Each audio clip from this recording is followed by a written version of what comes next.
Sejam muito bem-vindos, amados meus, aqui a mais uma aula focada aí no concurso da Secretaria de Educação do Distrito Federal. Essa é uma aula muito tranquila, né? Trouxe aqui alguns assuntos que, de certa forma, eles podem parecer genéricos e muitas das vezes eles o são, né? Onde que nós encontramos muitas questões com juízos valorativos sobre eles, mas que existe sim alguns pontos que é necessário a gente destacar, tá? Para, obviamente, fins de prova, tudo bem? Então trouxe aqui educação, sociedade, prática escolar, função histórica e cultural da escola, relação professor-alunos, compromisso social e ético do professor. Primeira coisa, todos esses tópicos aqui, eles de certa forma estão vinculados às tendências pedagógicas. Então, o mais importante de fato é conhecer ali as tendências, né? Se você ainda não tem assistido o curso de tendências, vai lá e assiste. E aí, dentro das tendências, essas ações aqui serão colocadas, tá? Então, tá tudo, de certa forma, ali dentro das tendências pedagógicas, que é a base para isso. Partindo daí, precisamos fazer alguns comentários, algumas definições que precisamos conhecer, mas são extremamente tranquilas, tá? Não tem muitos segredos nelas não. Então, sem mais delongas, vamos iniciar os nossos trabalhos. Primeiro, já que nós vamos falar de escola, de professor, de aluno, é extremamente importante a gente entender que tudo isso está no âmbito da educação, certo? Tudo dentro do âmbito da educação, certo? Quando nós falamos educação, a primeira coisa que a gente precisa perceber é que a educação ela pode ter, de certa forma, três subdivisões, digamos assim. A primeira é o que nós chamamos de educação formal. O que é a educação formal? É a escola. A educação formal é aquela que está dentro dos sistemas de ensino, certo? Dentro dos sistemas de ensino tradicionais. Esse termo tradicional aqui não se refere à tendência tradicional, não, mas sim dentro da perspectiva da legalidade. O que está dentro do sistema de ensino é aquela educação que está dentro das perspectivas do sistema tradicional, ou seja, níveis da educação básica e nível da educação superior. Quando nós temos uma formação dentro da educação básica e uma formação dentro da educação superior, nós estamos falando de educação formal. Isso significa, então, que também existe a educação não formal. O que é a educação não formal? É aquela que não está dentro de uma educação básica ou de uma educação superior. Um exemplo que eu posso te dar, esse curso aqui. Este curso, ofertado por mim, ele se encontra dentro da educação não formal. Eu não irei te entregar um diploma que você concluiu o ensino médio. Não irei entregar um diploma que você concluiu uma faculdade. Tá? Então, ela é uma educação não formal, ou seja, é aquela que está fora do sistema de ensino. Beleza? Mas jamais podemos esquecer que também há uma definição que a gente chama de educação informal ou incidental. Tá? Por quê? Porque não podemos confundir informal com não formal. Não formal é aquela educação fora do sistema de ensino. Informal é aquela que nós aprendemos no decorrer de toda a nossa vida, ao longo da vida. Não é isso que se encontra hoje na Constituição Federal, que a educação acontece ao longo da vida, né? Então, esse ao longo da vida é em toda estrutura. Acontece quando estamos em casa, acontece quando assistimos um filme, acontece quando estamos trabalhando, acontece no trânsito, acontece ao longo de toda a vida, né? De toda a vida. Quando aprendemos a cozinhar, quando aprendemos a fazer ali uma atividade qualquer. Dentro deste aspecto é o que a gente chama de educação informal, beleza? Então não confunda educação formal, educação não formal e educação informal. O porquê dessas informações prévias? Porque quando nós colocamos esses títulos aqui citados, eles se encontram especificamente dentro da educação formal, porque nós estamos falando de escola. Mas qual escola? Aquela escola relacionada à educação básica ou aquela escola relacionada à educação superior, em todos os seus níveis, em todas as suas etapas, ou seja, na educação básica, educação infantil, ensino fundamental, ensino médio, em todas as suas modalidades, ou seja, na educação do campo, na educação quilombola, na educação indígena, na educação especial, na educação técnica, na educação de jovens e adultos, na educação à distância. Então, em todas as suas modalidades, certo? Na educação técnica, em todas as suas modalidades. Então, isso é educação formal propriamente dito. Beleza?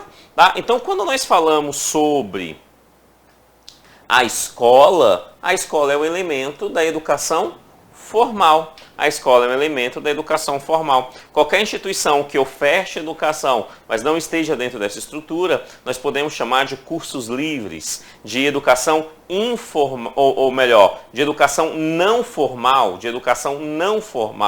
certo? De educação não formal, de cursos livres, beleza? Tá? Porque a escola está dentro da educação formal. Se ela está dentro da educação formal, a gente precisa entender uma coisa. Toda a escola, toda a atividade da escola, do professor e do aluno, depende da perspectiva do tempo e do espaço que essa estrutura existe. Então, a escola, o professor, o aluno e a sua relação está relacionado ao período histórico e ao local aonde que essas pessoas se encontram. É por isso que elas se encontram dentro do tempo e dentro do espaço. Por isso que a escola, em cada momento histórico, constitui uma expressão a um interesse da própria sociedade no qual ela está inserido. Nesse sentido, então, jamais esqueça disso, porque isso cai muito em prova, tá? Jamais esqueça disso. Nesse sentido, então, a escola jamais, nunca, em hipótese alguma, ela é neutra. Certinho? Quando falamos então sobre escola, ela não é neutra. Por quê? Porque ela está dentro de uma sociedade, em um contexto histórico, em uma determinada localidade, aonde que ela busca ter o resultado de interesses sociais. Então, uma escola tradicional, ela tem interesses sociais naquela escola, então ela não é neutra. Uma escola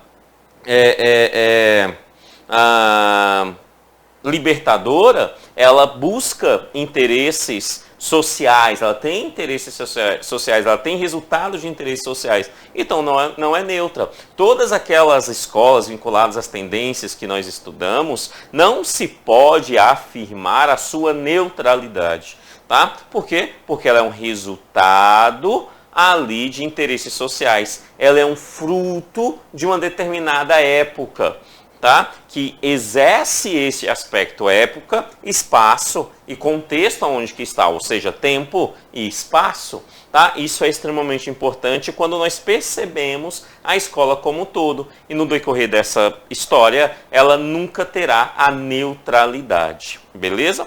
Quais são as funções da escola? Né? Temos aí algumas funções, entre elas aquela perspectiva da democratização.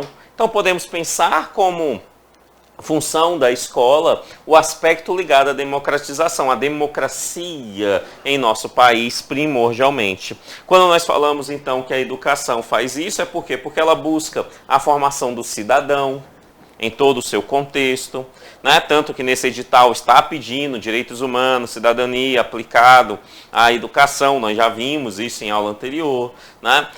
A construção do conhecimento como uma coparticipação, né? Todos envolvidos nesse processo, a construção de valores em sociedade, né? Compromisso com a transformação da sociedade, seja essa transformação dentro do resultado do interesse social. Se sei lá, uma escola, uma perspectiva progressista, é uma transformação progressista, de interesse daquela sociedade no campo progressista. Se é uma escola ali tradicional, não necessariamente vamos utilizar o termo transformação, mas manutenção da sociedade. porque a manutenção é exatamente aquilo, o interesse da sociedade naquela perspectiva, beleza? Mas a escola sempre terá essa perspectiva e essa ação junto à democratização. Ela tem três principais funções além dessas funções ligadas à democracia, tá? Primeira função, ela é política, por isso PPP, né? Então, dentro desse aspecto, se ela é política, ela tem uma função política, ela tem que ter uma gestão democrática, participação de toda a comunidade escolar dentro daquele processo, participação da comunidade escolar, com a Assembleia Geral da Escola participando, com o conselho escolar, nos conselhos de classe, com a participação dos pais, a participação dos funcionários, participação de toda a sociedade. Então, por isso ela é política, né? Está lá na gestão democrática, está lá no PPP, ela é legal, ela tem que estar dentro da lei, ela precisa dentro da lei respeitar a LDB, então ela tem que ter uma base nacional comum, ela tem que ter uma parte diversificada no seu campo curricular, ela tem que atender aquelas demandas ali solicitadas,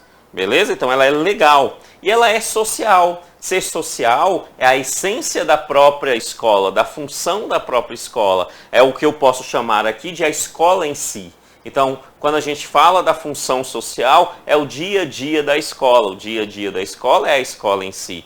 Lembrando que quando nós falamos então dessa função social, obviamente que existem as instituições privadas, mas o nosso grande foco aqui são as instituições públicas. Essas escolas públicas, dentro da sua função social, ela terá ali várias possibilidades de funções sociais diferentes. Por exemplo, em uma comunidade quilombola, igual o meu exemplo aqui, ela tem uma função social específica. Em uma comunidade rural, ela tem uma função social específica. Tá? Em uma comunidade indígena, ela tem uma função social específica. Em uma escola, em uma cidade periférica, ela tem uma função social específica. Em uma escola, em uma sociedade industrial, ela tem uma função social específica. Tá? Então, as funções sociais, elas estão relacionadas à própria sociedade que se encontra em volta dessa escola, a qual essa escola pertence.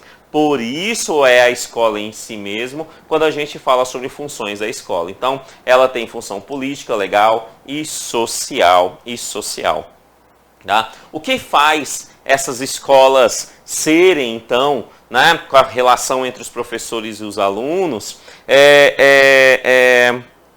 o aspecto da educação formal. É porque quando nós falamos em educação formal, e a escola está como elemento primordial nisso, a relação professor-aluno está no elemento primordial isso, é que a educação formal, obrigatoriamente, ela é sistematizada, ela é contextualizada, ela é organizada e planejada. Tá? Então, toda a educação formal, ela vai ter um planejamento, pelo menos deveria ter, ela vai ser sistematizada, pelo menos deveria ser.